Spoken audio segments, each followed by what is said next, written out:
నమస్తే welcome to Suman TV నేను మీ హరిత ఇప్పుడు నేను హైదరాబాద్లోనే ద బెస్ట్ డెంటల్ స్టూడియోగా పేరు తెచ్చుకున్న డాక్టర్ శశిస్ డెంటల్ స్టూడియోలో ఉన్నాను. నాతో పాటు ఉన్నారు paediatric dental surgeon doctor Shashi గారు. పిల్లల్లో జనరల్గా ఎలాంటి డెంటల్ ప్రాబ్లమ్స్ వస్తాయి, దానికి లేటెస్ట్ ట్రీట్మెంట్స్ ఏమున్నాయి తెలుసుకుందాం మాట్లాడి. హలో డాక్టర్ గారు, నమస్తే. మీ గురించి, మీ స్టూడియో గురించి, డెంటల్ స్టూడియో గురించి పరిచయం అవసరం లేదు. గూగుల్లో చూసుకున్న 5 స్టార్ రేటింగ్ ఉంది, మంచి రివ్యూస్ ఉన్నాయి. సో 12 ఇయర్స్ కదా స్టార్ట్ అయ్యి? 12 years.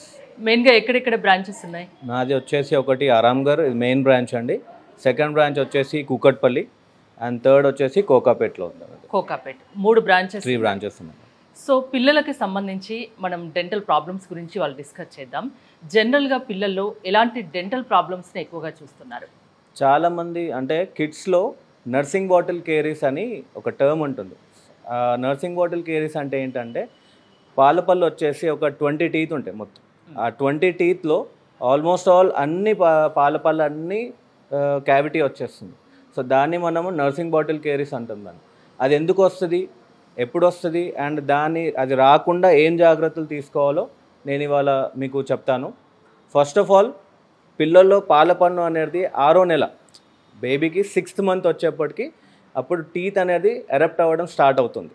And next as soon as మనకి పళ్ళు ఎరప్షన్ అనేది స్టార్ట్ అవ్వగానే దానికి మనం ఏంటంటే ఫస్ట్ వాళ్ళ పేరెంట్స్కి, మదర్ కానీ ఫాదర్ కానీ ఆర్ఎల్స్ వాళ్ళ గ్రాండ్ పేరెంట్స్ కానీ వాళ్ళకి ఏంటంటే ఫింగర్ బ్రషెస్ అనేటివి దొరుకుతాయి వాళ్ళకి. ఆ ఫింగర్ బ్రషెస్ తోటి ఏం చేయాలంటే మనము బాటిల్ ఫీడింగ్ ఇచ్చినా కానీ బ్రెస్ట్ ఫీడింగ్ ఇచ్చిన తర్వాత ఇమ్మీడియట్గా ఆ ఫింగర్ బ్రషెస్ తోటి ఆ పన్ను చుట్టూ అండ్ దెన్ ఆ ఒక చిగురు దగ్గర మొత్తం క్లీన్ చేయడం అనేది హ్యాబిట్ చేసుకోవాలి. సో దట్ అవి చేస్తే కనుక పిల్లలకి ఎటువంటి క్యావిటీస్ కానీ పళ్ళు పుచ్చిపోవడం కానీ గమ్ ఇన్ఫెక్షన్స్ రాకుండా ఉంటుంది. బ్రెస్ట్ ఫీడింగ్ కానీ బాటిల్ ఫీడింగ్ కానీ ఎన్నాళ్ళ వరకు ఇచ్చి స్టాప్ చేయాలి? It's a good question. Actually చాలామంది పేరెంట్స్ ఏం చేస్తారంటే బ్రెస్ట్ ఫీడింగ్ పిల్లలకి 3 ఇయర్స్ 4 ఇయర్స్ వచ్చే వరకు కూడా ఇస్తారు. Actually that should be stopped. యాక్చువల్గా నార్మ్స్ ప్రకారం స్ట్రాంగ్ ఉంటారని మన పెద్దవాళ్ళు చెప్తూ ఉంటారు, ఎక్కువ కాలం ఇవ్వడం వల్ల. కాకపోతే నార్మ్స్ ప్రకారము, ఏడిఏ రూల్స్ ప్రకారము 16 to 18 monthsలో we should stop breast feeding. And bottle feeding వచ్చేసరికి ఆ బ్రెస్ట్ ఫీడింగ్ ఒక అలవాటుని కొంచెం ప్రొలాంగ్ చేయడానికి బాటిల్ ఫీడింగ్ అట్లీస్ట్ ఒక 3-4 months కన్నా ఎక్కువ ఇవ్వద్దు. ఎందుకంటే బాటిల్ ఫీడింగ్ వల్ల చాలా మటుకు పిల్లలకి అన్ని పళ్ళు పుచ్చిపోవడం అనేది వస్తూ ఉంటుంది. ఎందుకంటే అలాగే బాటిల్ ఫీడింగ్ అలాగే పెట్టేసి పళ్ళని పడుకోబెట్టేస్తారు. సో ఆ మిల్క్ అంతా అక్కడ టీత్ చుట్టూ అక్యుములేట్ అయిపోయి మొత్తం పళ్ళు అనేది పుచ్చిపోవడం స్టార్ట్ అయిపోతాయి. సో అది లేకుండా ఏం చేయాలంటే ఎప్పుడే కానీ మీరు మిల్క్ ఫీడింగ్, బ్రెస్ట్ ఫీడింగ్ ఇచ్చినా కానీ బాటిల్ ఫీడింగ్ ఇచ్చినా కానీ ఈవెన్ మనం ఇన్ బిట్వీన్ స్నాక్స్ ఇచ్చినా కానీ మీరు ఏం చేయాలంటే పిల్లలకి గార్గిలింగ్ హ్యాబిట్, పళ్ళు పొకిలించడం కానీ ఇండెక్స్ ఫింగర్తోని బాగా చిగుర్లకి పళ్ళు దగ్గర బాగా క్లీన్ చేయడము చేస్తే ఈ యొక్క క్యావిటీస్ అనేది ప్రివెంట్ చేయవచ్చు మనం. అంటే ఈ బాటిల్ ఫీడింగ్ వల్ల ఎత్తుపళ్ళు వచ్చే అవకాశం కూడా ఉంటుందా? చాలా మందికి ఇది డౌట్ ఉంటుంది. లేదండి, బాటిల్ ఫీడింగ్ వల్ల ఎత్తుపళ్ళు రావు. ఎత్తుపళ్ళు ఎప్పుడు వస్తాయంటే పిల్లలకి కొన్ని హ్యాబిట్స్ ఉంటాయి. ఈ థమ్ సకింగ్ హ్యాబిట్ అంటారు దాన్ని. ఈ బొటన్ వేల్ని నోట్లో పెట్టుకోవడం అలాగే పడుకోవడం వల్ల అదేమవుతుందంటే ఆ ఒక పైన మ్యాగ్జిలా అంటారు దీన్ని. ఆ బొటన్ వేల్ రాత్రంతా పెట్టుకొని పడుకోవడం వల్ల ఆ మ్యాగ్జిలా అనేది ఫ్రంట్ పుష్ అవుతూ ఉంటుంది ఆ గ్రోత్ టైంలో. సో అది పెట్టుకోవడం వల్ల, ఆ హ్యాబిట్స్ ఉండడం వల్ల ఎత్తుపళ్ళు రావడము, ఈ ఎముక అనేది అంటే ఫార్వర్డ్గా గ్రో అవ్వడం అనేది అవుతూ ఉంటుంది. కొందరు చిన్న పిల్లలు నిద్రలో టీత్ కొరుకుతూ ఉంటారు, అది కూడా ఏదైనా బ్రక్సిజం అంటారు అండి. అది ఇన్వాలంటరీ ఇన్ నేచర్ అంటారు. అదేంటంటే మనకు తెలియకుండానే నిద్రలో బాగా పళ్ళు బాగా అట్లా కరిచేసుకుంటూ ఉంటారు పళ్ళని. సో అది మీరు ఎంత తొందరగా, ఎంత ఫాస్ట్గా మీరు దాన్ని ఐడెంటిఫై చేసుకొని డెంటిస్ట్ దగ్గరకు వస్తారో వీ కెన్ రీడైరెక్ట్ ఇట్. దానివల్ల ఏమవుతుందంటే ఆ బ్రక్సిజం వల్ల, పళ్ళు కొరుక్కోవడం వల్ల పళ్ళన్నీ అరిగిపోవడం స్టార్ట్ అయిపోతూ ఉంటాయి. సో దట్ అలాగే వదిలేస్తే ఏమవుతుందంటే పిల్లలకి ఫుడ్ తినడం కానీ స్పీచ్ డెవలప్మెంట్ అవన్నీ ఆగిపోతాయి వాళ్ళకి. దానివల్ల స్పీచ్ డెవలప్మెంట్ ఆగిపోతుంది అండ్ న్యూట్రిషన్ కూడా దెబ్బతింటుంది వాళ్ళకి. సో అప్పుడు ఏం చేస్తామంటే we have some habits. Night gourd అని ఉంటుంది. సో ఆ ఒక నైట్ గార్డ్ అని సిలికాన్ మెటీరియల్ ఉంటుందండి. అది డైలీ నైట్ పెట్టుకొని పడుకోబెట్టేస్తే ఏమవుతుందంటే మనకు తెలియకుండా పళ్ళు ఎంత గట్టిగా ఖర్చుకున్నా కానీ ఆ ఒక ఫోర్స్ అనేది ఆ సిలికాన్ మెటీరియల్, ఆ నైట్ గార్డే అబ్జర్వ్ చేస్తుంది. సో మనకి ఆ టీత్ అనేది అరిగిపోకుండా సేవ్ చేస్తుంది. పిల్లలు జనరల్గా ఆడుకుంటున్నప్పుడు పడుతూ ఉంటారు, టీత్ ఇరిగిపోతూ ఉంటాయి.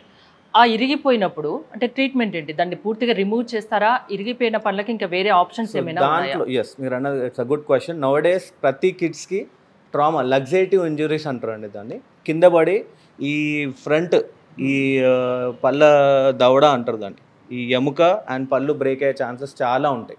సో దాంట్లో if at all 3 to 4 years కిడ్స్కి కింద పడి ఈ పళ్ళు బ్రేక్ అయినాయి, టీత్ని మనం సేవ్ చేయగలుగుతాము అంటే స్ప్లింటింగ్, ఫ్లెక్సిబుల్ స్ప్లింట్ అని ఒక టర్మ్ ఉంటుంది, ఒక ట్రీట్మెంట్ అది. దానికి ఏం చేస్తామంటే అన్ని టీత్ని పళ్ళు బ్రేక్ అయ్యి ఇలా ముందుకి లేదా వెనక్కి మూవ్ అవుతుంది. దాన్ని ఏం చేస్తామంటే మేము దాంట్లో ఫ్రంట్గా టోటల్గా ప్రాపర్గా సెట్ చేసి స్ప్లింట్ చేసేస్తుందండి. ఇప్పుడు మనం ఒక ఎముక ఇరిగిపోతే దాన్ని దగ్గరికి అనేసి ఎట్లా ప్లాస్టర్ వేస్తామో, ఇక్కడ ఈ పళ్ళకి ఏంటంటే ఫ్లెక్సిబుల్ స్ప్లింట్ అని ట్రీట్మెంట్ చేస్తాం. అది పెట్టిన తర్వాత 4 weeks తర్వాత ఆ స్ప్లింట్ తీసేస్తే టీత్ అనేది మళ్ళీ గట్టిగా అయిపోతుంది. అండ్ ఇంకొకటి 6 to 8 years, 8 to 9 years పిల్లలకి చాలా ట్రామా జరుగుతూ ఉంటుంది. లైక్ బైసికల్ మీద వెళ్ళడము, ఫుట్బాల్ ఆడడము, క్రికెట్ ఆడడంలో కింద పడి పర్మనెంట్ పన్ను అలాగే ఊడి బయటపడిపోతుంది. చాలామంది పేరెంట్స్ ఏం చేస్తారంటే అయ్యో పన్ను ఊడిపోయింది కదా అని దాన్ని అలాగే వదిలేస్తారు. లేదు, we can save that tooth. ఆ పన్నుని మనం అలాగే తీసుకొని వచ్చేస్తే, అది తీసుకొని అలాగే ఏం చేయాలంటే పేరెంట్స్ని పాలల్లో పెట్టేసేయాలి ఇమీడియట్గా. పాలల్లో లేదంటే కోకోనట్ వాటర్లో పెట్టేసి ఇమీడియట్గా క్లినిక్కి తీసుకొచ్చేస్తే మేము ఏం చేస్తామంటే ఆ టీత్ని బయటనే రూట్ కెనాల్ చేసేసి మొత్తం ఆ సాకెట్ అంతా నీట్గా యాంటీబయాటిక్ పేస్ట్ తోటి, యాంటీబయాటిక్ ఇరిగేషన్స్ తోటి క్లీన్ చేసి ఆ టీత్ని అలాగే ఏదైతే పొజిషన్లో ఉందో ఆ పొజిషన్లో పెట్టేసి దాన్ని స్ప్లింట్ చేసేసి, సో దట్ మీరు ఆ న్యాచురల్ టీత్ మీద అలాగే ఉంటుంది, ఇంకా దేనికి భయపడాల్సిన అవసరం ఉండదు. సో పన్ను ఊడిపోయినా దాన్ని జాగ్రత్తగా మీ దగ్గరికి తీసుకొస్తే మళ్ళీ immediately we can do the treatment. So nothing to worry about it. కొందరికి టీత్ పిల్లలకి ఎగుడు దిగుడుగా వంకర టింకరగా వస్తూ ఉంటాయి. అది సరి చేయడానికి కరెక్ట్ టైం ఏంటి అసలు? It's a good question. 8 to 9 to 10 yearsలో పిల్లలకి కొంచెం క్రాస్ పళ్ళు వస్తూ ఉంటాయి. క్రాస్ పళ్ళు, ఒక పన్ను ముందలకి ఒక పన్ను వెనక్కి, క్రాస్ బైట్స్ అంటారు దాన్ని. ఆ క్రాస్ బైట్ కరెక్షన్స్ మనము 8 years, 7 yearsలో కనబడ్డ వెంటనే దాన్ని ఎంత తొందరగా ట్రీట్మెంట్ చేసుకుంటామో అంత ఫాస్ట్గా, అంత నీట్గా వాళ్ళకు ఫర్దర్గా వచ్చే పళ్ళు కూడా నీట్గా వస్తాయి. సో దాన్ని ప్రీ ఫంక్షనల్ ఆర్థోడాంటిక్ ట్రీట్మెంట్ అంటారు దాన్ని. జనరల్గా ఎక్కువ మంది పిల్లలకు ఎగుడు దిగుడుగా పనులు ఉంటే క్లిప్స్ అని వేస్తూ ఉంటారు. ఆ క్లిప్స్కి ఆల్టర్నేట్ ఇప్పుడు లేటెస్ట్ ఏమైనా ఉందా? ఎస్, అలైనర్స్ అంటారు దాన్ని, Invisalign aligners. It's a totally an advanced fixed myofunctional therapy అంటారు దాన్ని. జనరల్గా చాలామంది పిల్లలకు కానీ పెద్దవాళ్ళకి కానీ సెలబ్రిటీస్ కానీ ఇప్పుడు క్లిప్ వేసుకోవాలంటే వాళ్ళకి ఈస్థెటికలీ ప్రాబ్లం, నవ్వుతే ఆ క్లిప్ బ్రేసెస్ కనబడుతుంది, షైగా ఫీల్ అవుతూ ఉన్నారు. అవన్నీ ఓవర్కమ్ చేయడానికి ఇన్విజిలైన్ అనేది లేటెస్ట్గా మార్కెట్లో వచ్చింది ఇప్పుడు. సో బ్రేసెస్కి ఇన్విజిలైన్కి డిఫరెన్స్ ఏముంటుందంటే అండి, ఫస్ట్ బ్రేసెస్ వచ్చేసి ఈస్థెటిక్, చూడ్డానికి ఏంటంటే ఇబ్బందిగా ఉంటుంది, ఫుడ్ రెస్ట్రిక్షన్స్ ఉంటాయి దాంట్లో, అండ్ 24/7 వాళ్ళకి ఏదో వైర్స్ పెట్టినట్టు ఆ డిస్కంఫర్ట్, షై ఫీలింగ్ ఎక్కువ ఉంది ఇప్పుడు చాలామంది కిడ్స్కి. సో ఇన్విజిలైన్లో ఏముంటుంది అంటే మీకు పెట్టినట్టు తెలీదు, ట్రీట్మెంట్ జరుగుతున్నట్టు తెలీదు, అండ్ ఎస్పెషల్లీ ఫుడ్ రెస్ట్రిక్షన్స్. ఫుడ్లో ఎటువంటి రెస్ట్రిక్షన్స్ ఉంటుంది దాంట్లో. మీరు తినేటప్పుడు జస్ట్ తీసేయాలి, మళ్ళీ తినేసి అగైన్ క్లీన్ చేసుకొని పెట్టేసుకోవచ్చు. అంటే ఎంతకాలం పెట్టుకోవాలి అది? 12 to 14 months. And regular braces కన్నా ఇన్విజిలైన్లో మీకు fast treatment and fast results ఉంటుంది. పిల్లలు జనరల్గా అంటే బ్రష్ ఎలా చేసుకోవాలి, ఎన్నిసార్లు చేసుకోవాలి అనేది పిల్లలకు తెలియదు, పేరెంట్స్ కూడా చాలా మందికి అవగాహన లేదు. అలాంటి వాళ్ళకి మీరు ఏం బ్రషింగ్, చాలా మంది పేషెంట్స్కి ఆర్ ఇండివిజువల్స్కి వాళ్ళకి ఏంటంటే what type of brush, what kind of brush use చేయాలని చాలామందికి తెలియదు. వాళ్ళు షాప్లోకి వెళ్ళిపోయి హార్డ్ బ్రషెస్ కొనుక్కొని విగరస్గా బ్రష్ చేస్తారు 4 to 5 minutes. కొందరు పేషెంట్స్ నాకు ఏం చెప్తారంటే 10 minutes బ్రష్ చేస్తున్నానండి, నాకు అయినా ఫ్రెష్నెస్ అనిపించట్లేదు అని చెప్తారు. సో ఫస్ట్ ఆఫ్ ఆల్ మనం చూడాల్సింది ఏంటంటే సెలెక్షన్ ఆఫ్ బ్రష్. బ్రష్లో మీకు soft, ultra soft, medium, hard, extra hard అని 5 types ఆఫ్ బ్రషెస్ ఉంటాయి. We should always select soft or extra soft. దాని బ్రిజిల్ సాఫ్ట్గా ఉంటాయి, సో అదే యూస్ చేయాలి. హార్డ్ బ్రషెస్ వాడడం వల్ల ఏమవుతుందంటే అండి, మీ యొక్క టూత్ ప్లస్ చిగురు రెండు అరిగిపోయే ఛాన్సెస్ ఉంటాయి. దానివల్ల మీకు చిగురు వ్యాధి వస్తుంది, అండ్ దెన్ పళ్ళు అరిగిపోవడం వల్ల సెన్సిటివిటీ, పెయిన్ వచ్చే ఛాన్సెస్ చాలా ఎక్కువగా ఉంటుంది. సో బ్రష్ వచ్చేసి always it should be soft. Okay. Okay. And ఇంకా బ్రషింగ్ పిల్లల విషయంలో ఎక్కువ కేర్ తీసుకోవాలి పిల్లలకి. సో బ్రషింగ్ టెక్నిక్ ఎలా చేయాలంటే always you should hold the brush. ఎట్లా అంటే థంబ్ అండ్ పామ్ గ్రాస్ప్ అని ఉంటుంది. Half of the bristles should be, అంటే సగం బ్రిజిల్స్ వచ్చేసి పన్ను మీద ఉండాలి, హాఫ్ బ్రిజిల్స్ వచ్చేసి చిగురు మీద ఉండాలి. సో చాలా మంది పేషెంట్స్ ఏం చేస్తారంటే ఇలా విగరస్గా రఫ్గా చేస్తూ ఉంటారు. అలా చేయొద్దు ఎప్పుడైనా. సర్క్యులర్ మోషన్ అని అంటారు దాన్ని. స్లోగా ఇలా మనం ఎంత సర్క్యులర్గా ఇట్లా ఎంత స్లోగా క్లీన్ చేస్తామో సో అప్పుడు ఏమవుతుందంటే సర్క్యులర్ మోషన్లో ఏదైతే మనకి పళ్ళ మధ్యలో ఎరుక్కున్న ఫుడ్, దాని ప్లాగ్ అంటారు, ప్లాగ్ కానీ ఫుడ్ డెబ్రిస్ అనేది ఈ సర్క్యులర్ మోషన్లో చిగురుకి పన్నుకి మధ్యలో ఉన్న ఫుడ్ పార్టికల్స్ అన్నీ క్లీన్ అయిపోతుంది, వాష్ అయిపోతుంది.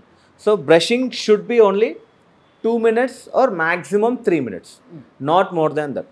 అంతకన్నా ఎక్కువ చేస్తే ఏమవుతుందండి అని క్వశ్చన్స్ కూడా వస్తాయి. అందుకని ఎక్కువ చేస్తే ఏమవుతుందంటే ఆ ఫోర్స్ వల్ల మీ యొక్క టీత్ మీద ఉన్న ఎనామెల్ లేయర్ అరిగిపోయే ఛాన్సెస్ ఉంటుంది అండ్ చిగురుకి కూడా దెబ్బతిన్న ఛాన్సెస్ ఉంటుంది.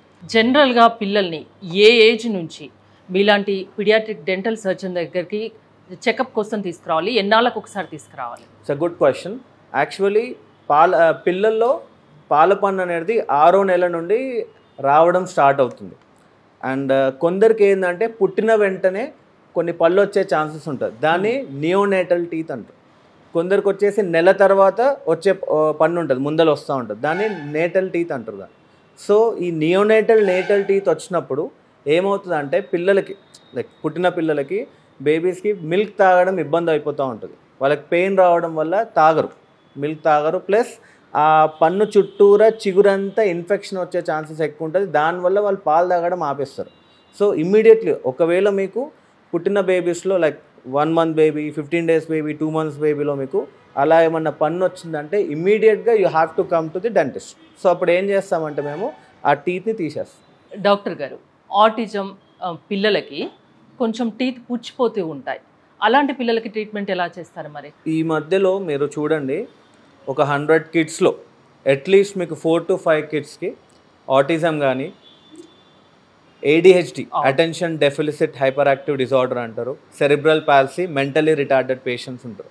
వాళ్ళల్లో కనుక మీరు చూస్తే 99% వాళ్ళ పళ్ళు పుచ్చిపోయే కనబడతాయి మీకు. ఎస్పెషల్ ఏంటంటే వాళ్ళకి ఆ టీత్ కేర్ అనేది ఎలా తీసుకోవాలో తెలియదు. And these kind of kids వాళ్ళు ఏంటంటే చాలా మటుకు they are attracted towards sweets, sugars, దానికే ఎక్కువ అట్రాక్ట్ అవుతూ ఉంటారు. సో వాళ్ళకి జనరల్గా డెంటల్ చైర్లో ట్రీట్మెంట్ చేయడం చాలా కష్టమవుతుంది వాళ్ళకి. సో వాళ్ళకి మేమేం చేస్తామంటే paediatric dentistry under general anaesthesia అంటాం. అంటే వాళ్ళని ఏం చేస్తామంటే ఫస్ట్ హాస్పిటల్లో మేము టైఅప్ అయిపోయి హాస్పిటల్లో అడ్మిట్ చేసుకొని నేజల్ ఇంట్యూబేషన్ ద్వారా మంచి పీడియాట్రిక్ అనస్థెటిస్ట్ మేమేంటంటే మా doctor Sashish dental studio we have a good pediatric anaesthetist.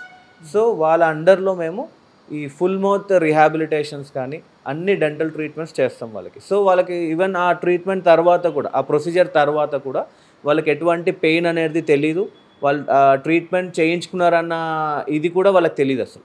అలాంటి పిల్లలకి స్పెషల్ ట్రీట్మెంట్ అవసరం, స్పెషల్ కేర్ అవసరం. అదే డాక్టర్ శశీష్ డెంటల్ స్టూడియోలో ఉంది. డాక్టర్ గారు, అసలు డెంటల్ ప్రాబ్లం ఏదున్నా ట్రీట్మెంట్ చేయించుకోవాలంటే పెయిన్ ఉంటుందని భయపడతారు. ఆ పెయిన్ లేకుండా ఏమైనా ట్రీట్మెంట్ ఉంటుందా మీ దగ్గర? మా దగ్గర ఉందండి. దాన్ని it's nothing but sleep dentistry అంటారు దాన్ని. So nitrous oxide inhalation sedation అంటే ఈ లాఫింగ్ గ్యాస్ ఐడియా ఉందా? లాఫింగ్ గ్యాస్ అనేది మేము యూస్ చేస్తాము. That is only available at doctor Sashish dental studio. ఈ స్లీప్ డెంటిస్ట్రీలో ఏమవుతుందంటే అండి, ఫస్ట్ ఆఫ్ ఆల్ పిల్లలకు కానీ పెద్దవాళ్ళకి కానీ వాళ్ళకి డెంటల్ ట్రీట్మెంట్స్కి వచ్చేసరికి సో ఫస్ట్ ఆఫ్ ఆల్ నీడిల్కి భయపడుతూ ఉంటారు. ఎస్పెషలీ ఆ లోకల్ అనస్థీషియా ఇంజెక్షన్ ఇచ్చేటప్పుడు అండ్ డాక్టర్స్ని చూడగానే భయపడుతూ ఉంటారు చాలామంది. సో అటువంటి వాళ్ళకి ఏంటంటే ఈ స్లీప్ డెంటిస్ట్రీ అనేది చాలా యూస్ఫుల్ ఉంటుంది.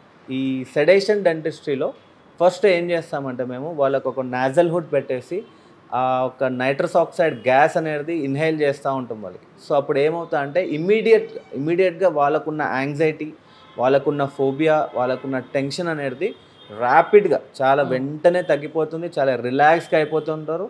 వాళ్ళకి ఎటువంటి పెయిన్ కూడా తెలీదు.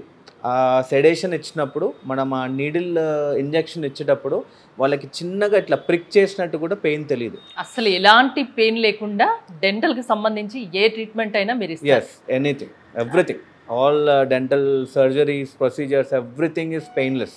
జనరల్గా ఏదైనా పెయిన్ ఉంటేనే, హెల్త్ బాగాలేకుంటేనే డాక్టర్ దగ్గరికి వెళ్తాం. డెంటల్ డాక్టర్ దగ్గరికి ఎన్నాళ్ళకు ఒకసారి వెళ్ళాలి? Dentist visit it should be every 6 months. ప్రతి 6 నెలలకు ఒకసారి మీరు డెంటల్ చెకప్స్ చేయించుకోవాలి. ఒకవేళ మీ పళ్ళలో గారబట్టేసిందంటే ఖచ్చితంగా క్లీన్ చేయించుకోవాలి. లేదు మీరు మంచిగా మెయింటైన్ చేస్తున్నారు అంటే క్లీనింగ్ చేసుకోవాల్సిన అవసరం లేదు. బట్ ఎవ్రీ 6 monthsకి కంపల్సరీ డెంటల్ విజిట్ అనేది mandatory for each and every individual. Problem ఉన్నా లేకున్నా జనరల్ చెకప్, డెంటల్ చెకప్ ప్రతి 6 monthsకి ఒకసారి చేయించుకోవాలి. డాక్టర్ శశిస్ డెంటల్ స్టూడియోలో ఎలాంటి మోడర్న్ ఎక్విప్మెంట్స్ ఉన్నాయి, ఇక్కడ ఎలాంటి స్పెషాలిటీస్ ఉన్నాయి? వీ హ్యావ్ ఆల్ స్పెషాలిటీస్ అండి. Exclusive paediatric dentistry. మా స్పెషాలిటీస్ వచ్చేసి మా దగ్గర లేజర్ డెంటల్ ట్రీట్మెంట్స్ ఉంటుంది, రూట్ కెనాల్ ట్రీట్మెంట్స్, రూట్ కెనాల్లో కూడా మీకు లేజర్ రూట్ కెనాల్ ట్రీట్మెంట్స్ ఉంటుంది. ఇన్విజిలైన్ డెంటిస్ట్రీ, ఇంతకుముందే నేను చెప్పాను, ఇన్విజిలైన్ డెంటిస్ట్రీ అంటే ఆల్టర్నేటివ్ టు రెగ్యులర్ బ్రేసెస్. ఎత్తు పళ్ళు ఉన్న వాళ్ళకి అండ్ పళ్ళు వంకర తింకర ఉన్న వాళ్ళకి కూడా మా దగ్గర అన్ని ట్రీట్మెంట్స్, అన్ని స్పెషలైజ్డ్ ట్రీట్మెంట్స్ ఉంటుంది. సర్జరీస్, మ్యాక్సిలోఫేషియల్ సర్జరీలో మీకు ఫ్రాక్చర్స్ కానీ, విజ్డమ్ టూత్ రిమూవల్స్ కానీ, సిస్ట్ ఏది ఉన్నా కానీ, ట్యూమర్స్ ఉన్నా కానీ మా దగ్గర అన్ని ట్రీట్మెంట్స్ అవుతుంది. అండ్ చిగుర్ల వ్యాధి, లైక్ చిగుర్ల వ్యాధి ఉన్న వాళ్ళకి కూడా లేజర్ ఫ్లాప్ సర్జరీస్ అంటారు దాన్ని, అది కూడా మా దగ్గర ఉంది. సో 3 branches ఉన్నాయి కదా మీకు? Yes, 3 branches.